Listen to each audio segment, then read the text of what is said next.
Hello everyone, you are all very warm welcome in 12th biology class, and today we are going to talk about various types of evolutionary theories related to origin of life and evolution of different organism. ठीक है, different organism जैसे horse है, giraffe के बारे में आपने सुना होगा, इन सब का इवोल्यूशन कैसे हुआ, ह्यूमन बीइंग का इवोल्यूशन कैसे हुआ, या प्लांट्स और दूसरे जो एनिमल्स हैं उनका इवोल्यूशन कैसे हुआ, इससे रिलेटेड कुछ बहुत ही पॉपुलर साइंटिस्ट हैं जैसे लेमार्क हैं, डार्विन है, चार्ल्स वेलेस, ठीक है, ह्यूगो डिब्रीज, ठीक है। तो ये कुछ इवोल्यूशनिस्ट हैं जो इवोल्यूशन से रिलेटेड कुछ थ्योरीज इन्होंने बताई हुई है।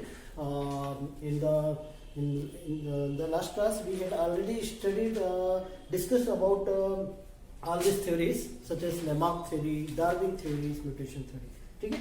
So today again we are going to talk about all this theory in details, ठीक है। इनको हम आज डिटेल में देखेंगे। तो देखते हैं सबसे पहले Lamarck theory, आज हम देखेंगे Lamarck theory, ठीक है। Lamarck theory also known as theory of inheritance of acquired character, theory of inheritance of acquired character,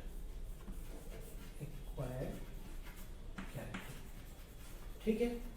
अब इस तरह हम देखेंगे कि इनहेरिटेंस वैसे आपने पढ़ा हुआ है, आपने जेनेटिक्स पढ़ा हुआ है, जेनेटिक्स मैंने आपको बताया हुआ है। इनहेरिटेंस मीनिंग एक्वायर्ड कैरेक्टर का मतलब क्या है? एक्वायर्ड का मतलब है एक्सटर्नल, मतलब बाहरी एनवायरनमेंट, मतलब एक्सटर्नल एनवायरनमेंट से कुछ ऐसी हैबिट्स को एक्वायर्ड करना, डेवलप करना, ठीक है। इसकी जो एक्चुअल मीनिंग है एक्वायर्ड की, अर्जित करना या उपार्जित करना, ठीक है। बाहर से कुछ चीज़ों को अपने आप में अडॉप्ट कर लेना, ठीक है, according to changing in their environment जो चेंज होता है उसके अकॉर्डिंग हम कुछ चीज़ें अपने आप में डेवलप कर लेते हैं, ठीक है, अपने आप को अडॉप्ट कर लेते हैं। जैसे कोल्ड सीजन आता है ना, विंटर सीजन आता है तो आप विंटर सीजन के हिसाब से अपने आप को अडॉप्ट करते हैं। समर सीजन आता है, गर्मी का टाइम आता है तो उस समय आप अपने उस हिसाब से आप क्लाइमेट, मतलब जैसी कंडीशन रहेगी, जैसी क्लाइमेटिक कंडीशन रहेगी उसके अकॉर्डिंग आप अपने आप को अडॉप्ट कर लेते हैं। और नहीं कर पाएंगे तो नहीं करेंगे हमेशा, तो हमारी डेथ हो जाएगी, ठीक है। और डायनासोर नहीं है या इस तरह की बहुत सारे ऐसे ऑर्गेनिज्म नहीं है, प्लांट्स नहीं है, एनिमल्स नहीं है, तो क्यों नहीं, वो एक्सटिंक्ट क्यों हो गए, विलुप्त क्यों हो गए? क्योंकि उन्होंने वो क्लाइमेटिक कंडीशन को अडॉप्ट नहीं कर पाए या अपने आप में वो चेंजेस नहीं ला पाए, ठीक है, इसलिए उनकी डेथ हो गई, ठीक है। तो चलिए देखते हैं, लेट्स स्टार्ट लेमार्क थ्योरी। तो theory of inheritance of acquired character, this theory was proposed bye gene Baptiste D Lamarck,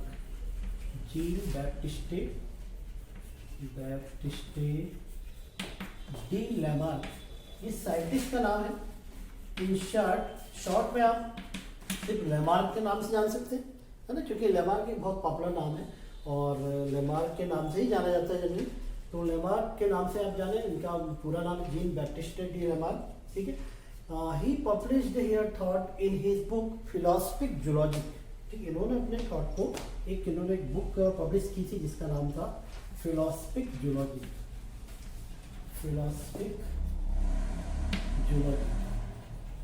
ये बुक का नाम है। और इस बुक में उन्होंने अपने कुछ थॉट दिए थे, इस थ्योरी के बारे में बताया था, ठीक है। और ये बुक जो थी ये 1959 के आसपास ये पब्लिश हुई थी। चलिए देखते हैं इसमें क्या क्या बातें थी। Lamarck theory is based upon following 3 points, कुछ पॉइंट्स पे बेस्ड है। कैसे पॉइंट्स है, चलिए वो देखते हैं। सबसे पहला पॉइंट है इफेक्ट ऑफ एनवायरनमेंट, एनवायरनमेंट का इफेक्ट ऑफ एनवायरनमेंट, ठीक है। पहले मैं पॉइंट्स लिख देता हूँ फिर इनको डिटेल करेंगे। Second, use and disuse of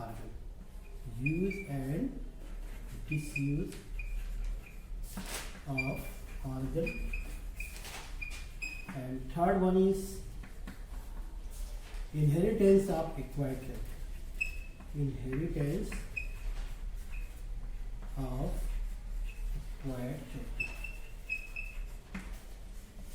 of acquired character, ठीक है। Effect of environment, first point इसके क्या है, इफेक्ट ऑफ एनवायरनमेंट। बहुत ही इंटरेस्टिंग थ्योरी है, ध्यान से सुनिएगा, अच्छे समझ में आएगी आपके। Effect of environment, all organism are affected by their particular environment. जितने भी ऑर्गेनिज्म होते हैं सभी अपने पर्टिकुलर एनवायरनमेंट से अफेक्टेड होते हैं, जहाँ पे भी उनकी हैबिटेट होती है वहाँ पे अफेक्टेड होंगे, ठीक है। तो all organism are affected by the particular environment and they change self according to changing their environment, ठीक। ये अपने आप में चेंजेस करते हैं according to their environment. Change in environment, जो भी एनवायरनमेंट में चेंज होगा उसके अकॉर्डिंग ये अपने आप में चेंजेस लाते हैं, और यदि नहीं लाएंगे तो वो सर्वाइव नहीं कर पाएंगे, ठीक है। आ रहा समझ में आपको? तो इसमें हमको ये बताना है कि all organism are affected by their particular environment and they change themself according to change found in their environment. जो एनवायरनमेंट में जो चेंज होता है उसके अकॉर्डिंग ये अपने आप को चेंज करते हैं, और इसको ही कहते हैं अडॉप्टेशन। तभी उनमें अडॉप्टेशन आएगा। तो ये इफेक्ट ऑफ एनवायरनमेंट आप समझ चुके हैं क्या हुआ, एनवायरनमेंट का इफेक्ट पड़ रहा है ना। जो भी चेंजेस आएंगे उसका इफेक्ट पड़ रहा है। Second, use and disuse of organ. Due to changes found in environment, organism change themselves and some organ are used more and more. ठीक है, जब environment में changes होती है वो अपने आप में changes करते हैं, और उस changes के according कुछ organ जो रहते हैं वो ज़्यादा यूज में आ जाते हैं, ठीक है। Some organ are used more and more, so it develop more. जो ऑर्गन ज़्यादा यूज में आ रहे हैं वो डेवलप हो जाते हैं ज़्यादा, ठीक है। और जब ज़्यादा डेवलप हो गए मतलब क्या हुआ, एक नए ऑर्गन तैयार हो जाते हैं, ठीक है। इसका बेस्ट एग्जांपल जिराफ का है, अभी हम देखते हैं जिराफ के बारे में। तो एनवायरनमेंट में जो चेंजेस है उसका इफेक्ट पड़ा, उस इफेक्ट के कारण कुछ ऑर्गन ज़्यादा यूज हुए, ठीक है, and some organ are less use, ठीक।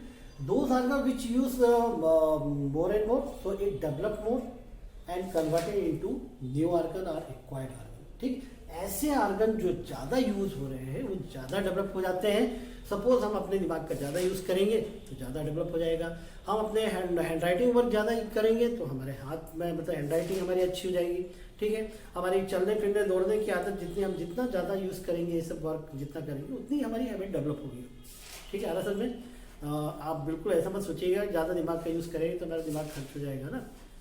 तो ये ध्यान रखिएगा, हम जितना ज़्यादा हमारी बॉडी में जिन ऑर्गन का यूज़ करेंगे उतने ही ज़्यादा डेवलप होंगे, है ना। खराब नहीं होंगे, खिसेंगे नहीं। तो अपने ब्रेन का ज़्यादा से ज़्यादा यूज़ करिए आप ताकि ज़्यादा डेवलप हो, है ना। तो use and disuse of organ में हमने यही देखा कि एनवायरनमेंट में चेंजेस का जो इफेक्ट पड़ा, कुछ ऑर्गन ज़्यादा यूज हुए, so it develop more and form acquired organ and those organ which are not use, ठीक है, कन्वर्टेड इनटू वेस्टिजियल ऑर्गन। ऐसे ऑर्गन जो यूज नहीं हुए वो वेस्टिजियल ऑर्गन में कन्वर्ट हो जाते हैं। जैसे हमारी बॉडी में वर्मिफाइम अपेंडिक्स है, ठीक है। हमारे जो एंसेस्टर थे पहले वो वर्मिफाइम अपेंडिक्स, ये आपको मालूम है कि हमारी बॉडी में वर्मिफाइम अपेंडिक्स पाई जाती है, टेल बोन भी पाई जाती है, लेकिन वो एक वेस्टिजियल फॉर्म में है ना। इसके पहले हमने अभी प्रीवियस क्लास में लेक्चर में देखा था वेस्टिजियल ऑर्गन के बारे में। तो वेस्टिजियल ऑर्गन आप अब बहुत अच्छे से समझ लेंगे, functionless organ but functional in some other animals, ठीक। हमारे बॉडी में कुछ ऐसे ऑर्गन्स हैं जो क्या है आज हम फंक्शनलेस हैं, but they are functional in our ancestor. वो हमारे एंसेस्टर में क्या थे, यूज होते थे, फंक्शनल थे।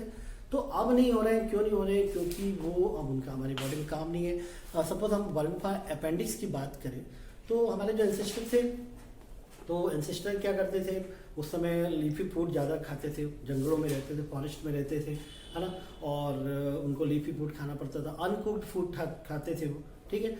और अनकुक्ड फूड लीफी फूड जो रहते थे उनको डाइजेस्ट, उसमें क्या रहता है, सेलुलोज रहता है। सेलुलोज को डाइजेस्ट करने के लिए सेलुलोलाइटिक एंजाइम की रिक्वायरमेंट होती है, और ये एंजाइम्स होते हैं वर्मिफाइम अपेंडिक्स में, ठीक है। जैसे हमने कल डिस्कस किया था, जो हर्बीवोरस एनिमल होते हैं, तो हर्बीवोरस एनिमल में वर्मिफाइम अपेंडिक्स डेवलप होती है। काऊ, गोट, डियर, है ना, रैबिट, इनमें ये डेवलप होती है क्योंकि वो लीफी फूड ही खाते हैं। और लीफ में आपको मालूम है सेलुलोज होता है, सेलुलोज को डाइजेस्ट करने के लिए ये सेलुलोलाइटिक एंजाइम की रिक्वायरमेंट होती है, जो कि कहाँ पे है, वर्मिफाइम अपेंडिक्स में है।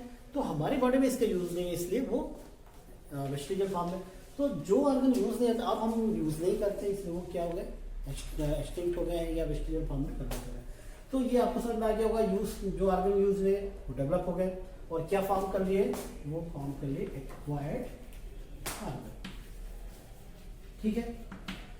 अब इसके बाद इनहेरिटेंस ऑफ एक्वायर्ड कैरेक्टर, ये जो ऑर्गन डेवलप हुए इस तरह से ऑर्गन का डेवलप होना एक्वायर्ड कैरेक्टर कहलाते हैं। तो इनहेरिटेंस ऑफ एक्वायर्ड कैरेक्टर को मतलब क्या है, ठीक है। Those organ which develop more converted into acquired organ and such type characters are known as acquired character. These acquired character are transmitted from generation to generation. ये जो acquired character form हुए अब ये क्या होंगे, ट्रांसमिटेड होंगे generation to generation. Generation to generation transmit होंगे मतलब क्या हो रहा है, उनका इनहेरिटेंस हो रहा है। क्या हो रहा है, इनहेरिटेंस हो रहा है, ट्रांसमिशन ऑफ कैरेक्टर हो रहा है। तो ये जो एक्वायर्ड कैरेक्टर जो डेवलप हुए हैं ये जनरेशन टू जनरेशन ट्रांसमिट होंगे and finally they appear in new species, appear in the form of new species और न्यू कैरेक्टर, एक नए कैरेक्टर या एक नई स्पीसीज फॉर्म में अपीयर होंगे।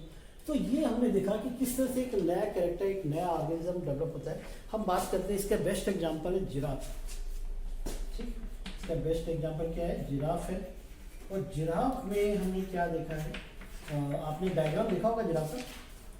जिराफ पहले जो थे, giraffe had both limbs are equal in size, ठीक। पहले जिराफ में क्या, चारों जो लिम्स हैं उनके, 4 लिम्स, हाइंड लिम्स है ना, तो ये चारों लिम्स जो थी वो इक्वल साइज की थी, ठीक। लेकिन आज आप क्या देखते हैं, उनके 4 लिम्स जो रहते हैं वो एक्स्ट्रा लार्ज हैं हाइंड लिम्स की तुलना में, है ना। तो comparatively fore limbs are more larger than hind limbs. तो ये क्यों डेवलप हो गए, उनके 4 लिम्स ज़्यादा लंबे क्यों होते हैं। एक्चुअली क्या हुआ था, जब जिराफ जहाँ पे भी रहते थे, जिस एनवायरनमेंट में रहते थे, तो वहाँ की कुछ क्लाइमेटिक कंडीशन में कुछ चेंजेस हुआ। मतलब एनवायरनमेंट में क्या हो रहा है, चेंज हो रहा है, उसका इफेक्ट उस पर पड़ रहा है। ये पहला पॉइंट का एग्जाम्पल हो गया, इफेक्ट ऑफ एनवायरनमेंट। तो एनवायरनमेंट में चेंजेस हुई, उसका इफेक्ट उस पर पड़ा। और आपको मालूम है जिराफ क्या खाते हैं, लीफ खाते हैं, पत्तियाँ खाते हैं, है ना। तो उस समय वो बिल्कुल गोट की तरह से, बकरियों की साइज के थे और काफ़ी छोटी साइज के थे। उनके दोनों लिम्स इक्वल साइज के थे। नेक भी जो थी वो कैसी थी, शॉर्ट थी। जैसे ही क्लाइमेटिक कंडीशन चेंज हुई, वो वहाँ की जो ग्रासेस वगैरह थे, लीफ वगैरह जो थे, उनको अवेलेबल नहीं हो पाए उनको। तो भाई उनको सर्वाइव करने के लिए फूड तो चाहिए ना, तो वो लीफ को या ग्रासेस को फीड करने के लिए दूसरे प्लेस में माइग्रेट किए। तो वहाँ पे भी लीफ और ग्रासेस नहीं थी, उनको लीफ काफ़ी हाईटेक प्लांट से ऑब्टेन होती थी, मतलब प्राप्त होती थी। तो वो उस लीफ को ऑब्टेन करने के लिए, प्राप्त करने के लिए क्या करते थे, अपने 4 लिम्स को स्ट्रेच करते थे, अपने नेक को स्ट्रेच करते थे, ठीक है। तो ये प्रोसेस कई जनरेशन तक रिपीट हुई। ऐसा नहीं कि उन्होंने जिस जिराफ ने अपने 4 लिम्स को स्ट्रेच किया या नेक को स्ट्रेच किया तो उसी जिराफ की नेक और 4 लिम्स इलॉन्गेट होगी, ऐसा नहीं। ये कई जनरेशन तक की प्रोसेस, देखिए इवोल्यूशन की प्रोसेस होती है, वो ग्रेजुअली होती है, एकदम से नहीं होती, ठीक है। मतलब कई जनरेशन के बाद वो धीरे धीरे वो चेंजेस आती है और फाइनली एक नई जनरेशन डेवलप होती है, ठीक है, एक नई स्पीसीज तैयार होती है। तो जिराफ में भी ऐसी हुआ, कई जनरेशन तक ये प्रोसेस चलती रही, है ना। आप डायग्राम देखिएगा इसका जिराफ का, तो वो कई जनरेशन तक वो पूरी प्रोसेस चलती रही और फाइनली एक नई स्पीसीज तैयार हुई, है ना। तो ये मतलब जो नया कैरेक्टर जिराफ में जो डेवलप हुआ, कौन सा नया कैरेक्टर डेवलप हुआ, 4 लिम्स का इलॉन्गेट होना, ठीक है, या उसकी लेंथ ज़्यादा होना, और जो उसकी नेक थी वो जो स्ट्रेच करके उसने लंबी कर ली थी। तो वो एक नया ऑर्गन तैयार हो गया, क्योंकि वो ऑर्गन ज़्यादा यूज हो रहा है। अब आप देखिए सेकेंड पॉइंट में कैसे ये फिट हो रहा है कि जब ये क्लाइमेटिक कंडीशन चेंज हुई या एनवायरनमेंट में चेंजेस हुई, उसका इफेक्ट पड़ा उस पर, पहला point. Second, effect of environment जब हुआ तो उसकी 4 लिम्स और नेक ज़्यादा यूज़ हुई, ये क्या हो गया, यूज़ एंड डिसयूज वाला पॉइंट हो गया। फिर क्या हुआ, जो ऑर्गन ज़्यादा यूज हुए, ज़्यादा डेवलप हो गए और एक नए ऑर्गन बना लिए। इन कैरेक्टर्स को हम क्या कहते हैं, एक्वायर्ड कैरेक्टर्स कहते हैं। और ये एक्वायर्ड कैरेक्टर क्या हुए, इनहेरिटेड होंगे जनरेशन टू जनरेशन और फाइनली एक नया कैरेक्टर तैयार हो गया। तो ये जिराफ का example of giraffe is the best example of landmark theory. और इससे ये प्रूफ होता है कि किस तरह से एनवायरनमेंट का इफेक्ट पड़ता है और वो कैसे नए ऑर्गन डेवलप होते हैं, एक्वायर्ड ऑर्गन। क्योंकि यहाँ पे आप देख रहे हैं कि नए ऑर्गन जो तैयार हुए, ठीक है, जो एनवायरमेंटल जो कंडीशन थी उसके अकॉर्डिंग, तो उनको हमने एक्वायर्ड ऑर्गन बोला। और ये जनरेशन टू जनरेशन ये क्या हो रहा है, ट्रांसमिट हो रहे हैं, इनहेरिटेड हो रहे हैं। That is the reason why this theory is also known as theory of inheritance of acquired character. इसलिए इस थ्योरी को हम क्या कहते हैं, theory of inheritance of acquired character. तो आपको बहुत अच्छे समझ में आ गया होगा ये थ्योरी। ये आपको तैयार करना है, इस चैप्टर की बहुत ही इंपॉर्टेंट थ्योरी है और बहुत ही इंपॉर्टेंट क्वेश्चन बनता है। नेक्स्ट हम देखते हैं डार्विन थ्योरी। तो ये आपको समझ में आ गया होगा लेमार्क थ्योरी क्या है, ठीक है। चलिए डार्विन थ्योरी के कुछ पॉइंट्स वगैरह देखते हैं आज।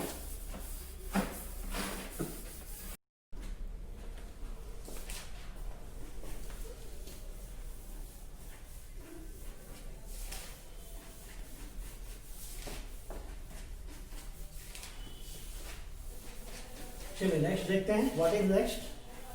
Next is Darwin theory. आगे हम देखने वाले हैं डार्विन थ्योरी के बारे में। Darwin theory, Darwin theory also known as Darwinism और थ्योरी ऑफ नेचुरल सिलेक्शन। इसका एक और नाम है theory of natural selection. Jaideep sir,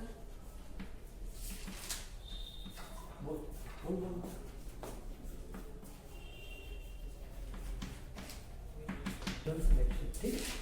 Theory of natural selection was proposed by Charles Darwin and Charles Wallace। ठीक है, चार्ल्स डार्विन और Charles Wallace ने इस थ्योरी के बारे में बताया था। ठीक है, theory of natural selection, Darwin theory और theory of natural selection was proposed by Charles Darwin and Charles Wallace. They published their thought in his book Origin of Species। ये इनकी बुक का नाम है, ओरिजिन ऑफ स्पीसीज। इस book में उन्होंने अपने थॉट, अपनी बातें बताई थी। इस थ्योरी के कुछ जो पॉइंट्स थे वो बताए थे, क्या क्या बातें थी, पूरा एक्सप्लेन किया था उन्होंने, है ना। तो चार्ल्स डार्विन ये बहुत ही पॉपुलर साइंटिस्ट थे इवोल्यूशन के, और साथ में इनके साथ वेलेस थे, ये भी कुछ वर्क कर रहे थे, है ना। चलिए देखते हैं तो क्या क्या। अच्छा, एक बहुत ही पॉपुलर बात है जो कि एमसीक्यू में पूछा जाता है अक्सर, है ना, कॉम्पिटिटिव एग्जाम में पूछा जाता है, बीगल शीप। ये याद रखिएगा, बीगल। ये जो चार्ल्स डार्विन और चार्ल्स वेलेस थे, ये इन्होंने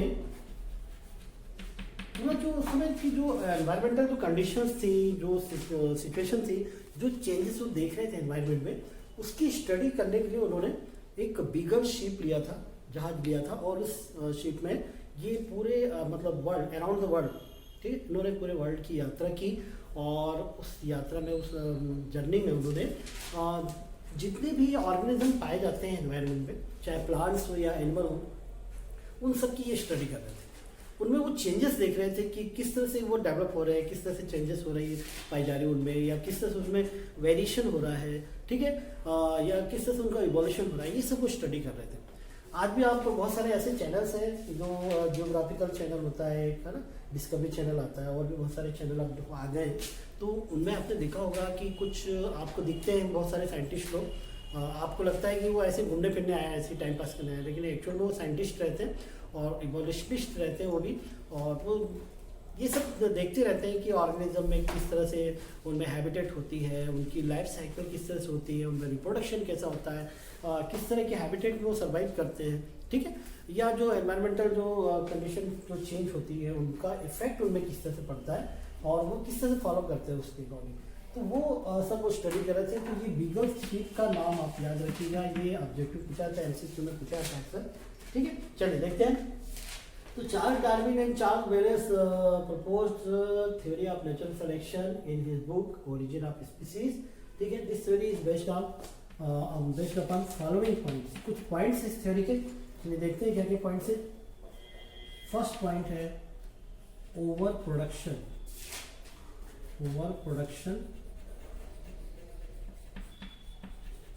और enormous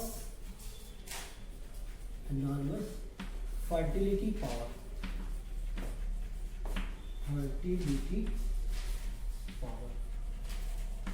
ठीक है।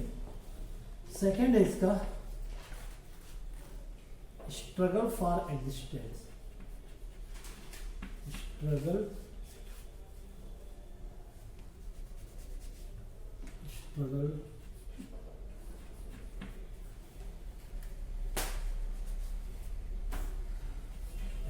फॉर एग्जिस्टेंस,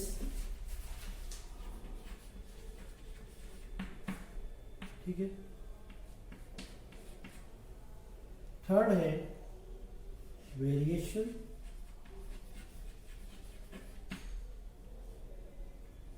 फोर्थ है सर्वाइवल ऑफ फिटेस्ट, फिफ्थ है नेचुरल सिलेक्शन, और सिक्स पॉइंट है ओरिजिन ऑफ स्पीसीज या ओरिजिन ऑफ न्यू स्पीसीज, ठीक है।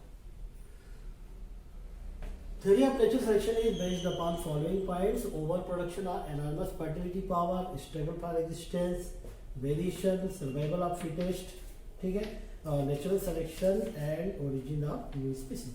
ये इसके कुछ पॉइंट्स हैं। आपके एनसीईआरटी बुक में इतना पॉइंट आउट नहीं किया हुआ है, ज़्यादा डिटेल में नहीं है, लेकिन चूँकि थ्योरी बहुत इंपॉर्टेंट है और मायने रखती है। यदि आपने इवोल्यूशन पढ़ा और इस थ्योरी के बारे में अच्छे से नहीं पढ़ा तो कुछ भी नहीं पढ़ा आपने, ठीक है। चलिए देखते हैं ओवर प्रोडक्शन के बारे में। ओवर प्रोडक्शन और enormous fertility power. All organism have enormous fertility power. सभी ऑर्गेनिज्म में फर्टिलिटी पावर होती है। एनॉर्मस फर्टिलिटी पावर मतलब उनमें रिप्रोडक्शन की प्रचुर क्षमता होती है, ठीक है। रिप्रोडक्शन की एक स्ट्रॉन्ग कैपेसिटी होती है, एबिलिटी होती है उनमें, और वो सभी रिप्रोड्यूस होते हैं, ठीक है। आप चाहे छोटे से छोटे एक ऑर्गेनिज्म को देख लें, चाहे वो प्लांट हो, एनिमल हो, ठीक है। आप इंसेक्ट्स में देख लें, एक इंसेक्ट अपने जैसे कितने इंडिविजुअल को रिप्रोड्यूस करता है, आपने देखा होगा, है ना। आपने अंड की हम बात करें, चींटी की बात करें, चींटी कितने सारे अंडे देती है ना, और उससे कितने सारी चींटी डेवलप हो सकती है। पैरामीशियम जो होता है, एक पैरामीशियम बहुत सारे मल्टीपल डिवीजन होता है उसमें, और बहुत सारे वो अपने जैसे पैरामीशियम को डेवलप करता है। एक एलिफेंट है, वो अपने जैसे एलिफेंट को डेवलप करता है, कितने सारे एलिफेंट। आपने डॉग को देखा होगा ना, बिच को देखा होगा, तो ये बहुत सारे इनके पपीज डेवलप होते हैं, एक ही बार में 5-6 पपीज डेवलप होते हैं, ठीक है। हम अपने घर में कुछ प्लांट डेवलप करते हैं, कुछ सीड डालते हैं, तो उससे बहुत सारे प्लांट प्रोड्यूस हो जाते हैं। तो ये मतलब सभी ऑर्गेनिज्म में एक एनॉर्मस फर्टिलिटी पावर होती है और अपने जैसे ऑर्गेनिज्म को रिप्रोड्यूस करते हैं, ठीक है। तो ये एक प्रोसेस पाई जाती है सभी ऑर्गेनिज्म में। In all organism have ability to reproduce their own kind of species to maintain their generation, ये सभी होता है, ठीक है। इसके बाद क्या आता है, सेकेंड पॉइंट है स्ट्रगल फॉर एग्जिस्टेंस। अब ये ऑर्गेनिज्म डेवलप हो गए, रिप्रोड्यूस हो गए, अब इनमें स्ट्रगल होगा, सर्वाइव करने के लिए इनमें क्या होगा, स्ट्रगल होगा, ठीक है। और ये struggle of takes place in 3 fold, ये 3 फोल्ड होता है, ठीक है। सबसे पहला स्ट्रगल जो होता है एनवायरमेंटल स्ट्रगल होता है, एनवायरमेंटल स्ट्रगल होता है, ठीक है। फिर इंटर स्पेसिफिक स्ट्रगल होता है, और एक होता है इंट्रा स्पेसिफिक स्ट्रगल होता है। ये 3 फोल्ड में स्ट्रगल पाया जाता है, ठीक है। स्ट्रगल ऑफ फॉर एग्जिस्टेंस, तो मैं आज आपको शॉर्ट में बता देता हूँ, फिर कल हम देखेंगे डिटेल में नेक्स्ट लेक्चर में। तो देखिए सबसे पहले जो सभी ऑर्गेनिज्म में एनॉर्मस फर्टिलिटी पावर होती है, वो रिप्रोड्यूस होते हैं, फिर उनको सर्वाइव करने के लिए स्ट्रगल करना पड़ता है। स्ट्रगल करने में जो भी सक्सेस हो जाते हैं उनमें कुछ चेंजेस आते हैं, उसको बोलेंगे वेरिएशन। फिर सर्वाइवल ऑफ द फिटेस्ट, जब उनमें चेंजेस आएगी तो उस एनवायरनमेंट में सर्वाइव करने के लिए फिट हो जाएंगे, है ना। और उसके बाद जब वो एनवायरनमेंट में फिट हो जाएंगे तो उनका क्या हो जाएगा, नेचुरल सिलेक्शन हो जाएगा। नेचर उनको सेलेक्ट कर लेगी क्योंकि उन्होंने अपने आप में चेंजेस लाए हैं। स्ट्रगल फॉर एग्जिस्टेंस जो था उसके अकॉर्डिंग उन्होंने अपने आप में चेंजेस किया, ठीक है। अब जब नेचुरल सिलेक्शन हो गया तो नेचुरल सिलेक्शन होने के बाद क्या, यहाँ तक आने के बाद उनमें काफ़ी चेंजेस आ जाती है, एक नई वेराइटी तैयार हो जाती है और फाइनली एक न्यू स्पीसीज की ओरिजिन हो जाती है, ठीक। ये हम कल देखते हैं डिटेल में, यहाँ तक आप तैयार कर लीजिए। ये था लेबार्ड थ्योरी और डार्विन थ्योरी, बहुत ही पॉपुलर थ्योरीज थी, theory of natural selection and theory of inheritance of acquired character. ठीक है, इसको रिवाइज करिएगा, पढ़िएगा और देखते हैं कल नेक्स्ट लेक्चर में इसको डिटेल में। ठीक, थैंक यू।